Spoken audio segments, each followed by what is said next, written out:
Close your eyes for a moment and imagine yourself in the distant future.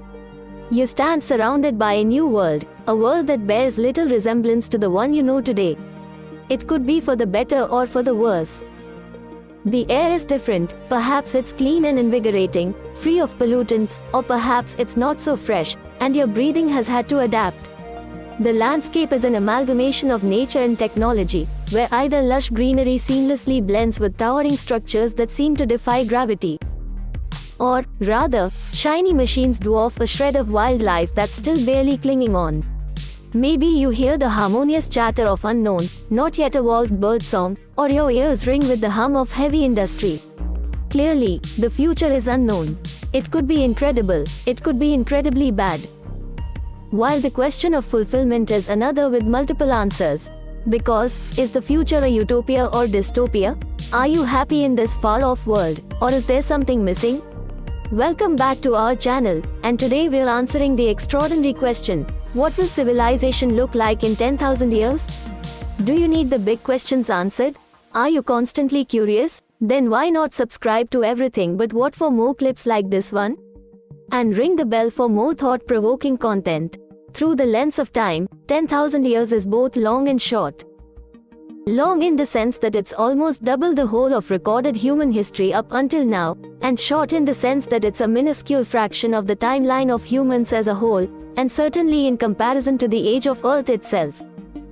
So, to understand what civilization will look like that far into the future, we must first appreciate just how much time will have passed. For example, how far have we come in the last 10,000 years? Yes, it's just a blink of the eye in geological time, a mere speck in the vastness of the universe, but this relatively short period has witnessed some astonishing transformations. 10 millennia ago, humans were still predominantly hunter-gatherers, reliant on the bounty of the land. The wheel was a novel invention, the smartphone of its time, and the concept of writing was in its infancy. Fast forward to today, and we find ourselves in an era of rapid technological advancement, global connectivity, and scientific breakthroughs, but all of that was still so far away for our ancient ancestors. The rise of agriculture was in full swing around 10,000 years ago, but since then we've had the Industrial Revolution and the Internet age, both major milestones that have redefined what it means to be human and to live on Earth. At the current rate of development, it's a sure bet that similarly significant revolutions will happen in the next 10 millennia, as well. So, say you're present at the ticking over of the year 12,000.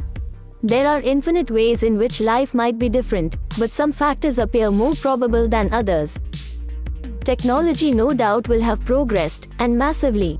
While we can't predict the exact forms it will take, we can anticipate that AI, nanotechnology, and biotechnology will have reached unprecedented levels. Our understanding of genetics and our ability to manipulate it will, again, change what it means to be human. The line between biology and machinery will well and truly have been blurred. We may have achieved feats like mind uploading, enabling us to exist in a purely digital form. We likely will have harnessed fusion power for clean and virtually limitless energy. We may even be enjoying a hive consciousness, although some predictions argue that it'll actually take more than 10,000 years to get to that level. Either way, such advancements will completely change how we live. Perhaps even the concepts of industry and the economy will have disappeared, in a world that's run by machines but still populated by organic beings. Those beings would likely still live in cities, but cities that are a far cry from the ones we have today. All projections are that the human population will have continued to rise, maybe to between 50 and 100 billion people on Earth. But that wouldn't necessarily mean that everyone would have less. By the year 12,000, if we are still here to tell the tale, we should have solved many of the challenges that plague our relatively small urban areas today. Things like congestion and pollution might even be forgotten about. Instead, smart cities will be the norm, built around automated transport systems, vertical farming that stretches into the skies above, and a generally ultra-energy efficient infrastructure. If all goes well, then the world will be designed to foster human well-being and environmental sustainability. Although, of course, if all goes badly, then perhaps none of that will be possible, and, instead, we'll have seen the population boom burst. And, despite all our improved knowledge, our cities could descend into troubled hubs of scarcity. And, as so many sci-fi dystopias imagine, the humans that remain may be so outnumbered by the machines that they created, and so the cities, in particular, become wildly dangerous places. Nevertheless, in the meantime the human body will have changed. With advances in biotech, we may have dramatically extended our lifespan, perhaps even to the point of functional immortality.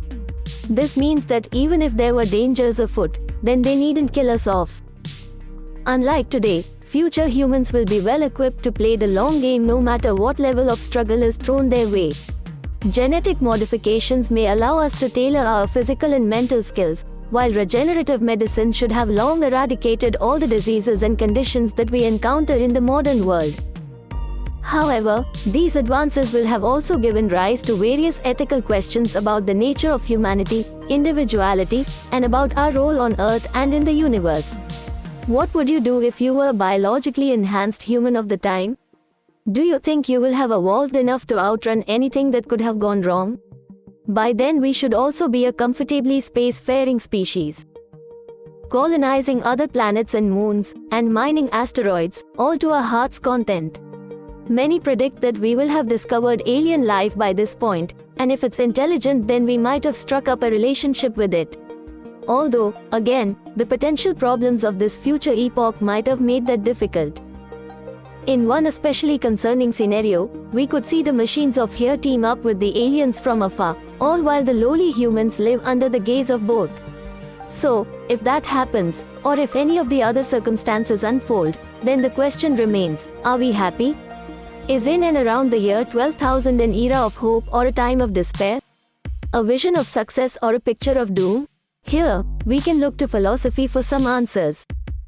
The hedonistic view, for example, argues that happiness is derived from pleasure and the avoidance of pain. And, in the future, advanced technology may offer unparalleled opportunities for pleasure and comfort. Enhanced sensory experiences, limitless entertainment options, and a world free from disease and poverty. However, the counterargument says that the pursuit of pleasure alone may lead to a shallow existence devoid of meaning or purpose. Eudaimonia, championed by Aristotle among others, asserts that happiness is found in living a virtuous and fulfilling life. But that might not be possible if even all the more positive applications of future tech come to pass. Instead, the humans of 12,000 may face profound existential questions about the meaning of life. For example, are they even needed anymore? And, if not, then where do they go from there? A Buddhist perspective posits that happiness is closely tied to the alleviation of suffering. Now, a future marked by advanced medicine and AI-driven mental health solutions, for instance, could potentially reduce, or even remove, the burden of being alive. But again there's a trade-off, as we may instead grapple with new forms of suffering, such as with the perceived loss of individuality. Finally, happiness is also intrinsically tied to the relationships we have with others. In a future defined by shiny tech and digital living, the maintaining of meaningful friendships and social connections could become challenging. And the happiness of the future may depend entirely on how we navigate this hurdle. On the one hand, there might be more people to meet than ever, and all of us living the most comfortable lives we've ever known. On the other, and even if the population does so, could we be heading for a time of isolation and loneliness? As with so many of the considerations that need to be made, it's a thin line and a delicate balance. But the future is coming for us all, so it's surely best to try to ensure that it's somewhere that we'll still want to be, and somewhere that will still want us there. Because that's what civilization will look like in 10,000 years.